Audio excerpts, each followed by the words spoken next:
Jason Leifer and Dan Lamb, supervisor and deputy supervisor for the town of Dryden. We're pretty much a no-frills town when it comes to what we do. So most of our budget goes to highway and infrastructure maintenance. That means things like clearing debris from the town's waterways.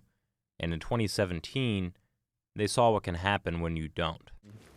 The issue was not so much the dam, but it was the culverts, because they got clogged up with all the debris in the streams that hadn't been, fished out. Nowadays, town and village crews keep those culverts clear.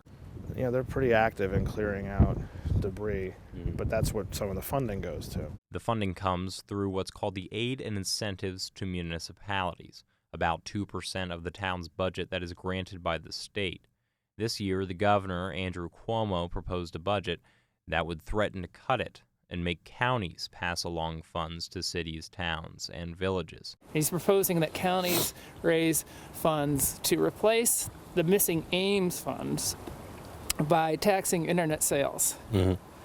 And you want to talk about robbing Peter to pay Paul.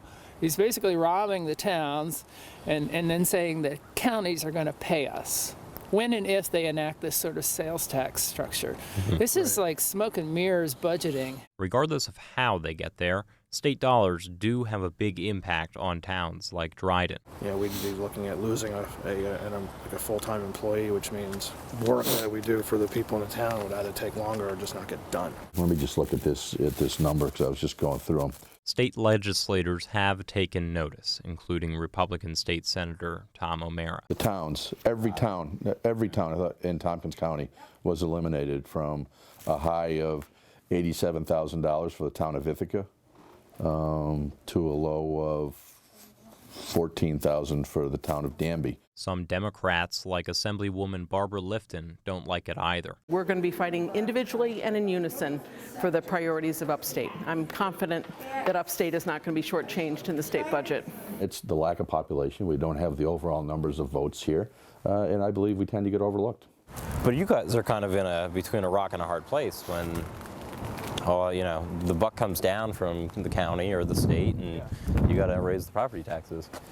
Yeah, but we also have assets. I mean, there are 900 towns, 930 towns in New York. The fact of the matter is, people trust town government more than they trust state government. Almost twice as much. I'm not sure if I'd trust you guys, though. We're working on that. While they may be our lowest and most local form of government, right now, localities in the state of New York are stuck in the middle. What does it say about state government that this was even floated in the first place, though? It's dismissive of local government. It says, it's daring us to challenge them, I guess. And there's enough stress in what we do. We don't need to be, aggravated by something like this. We've got other problems to deal with. If you could bring the governor out here and tell him one thing, what would you tell him? Don't dump Albany's problems on the towns.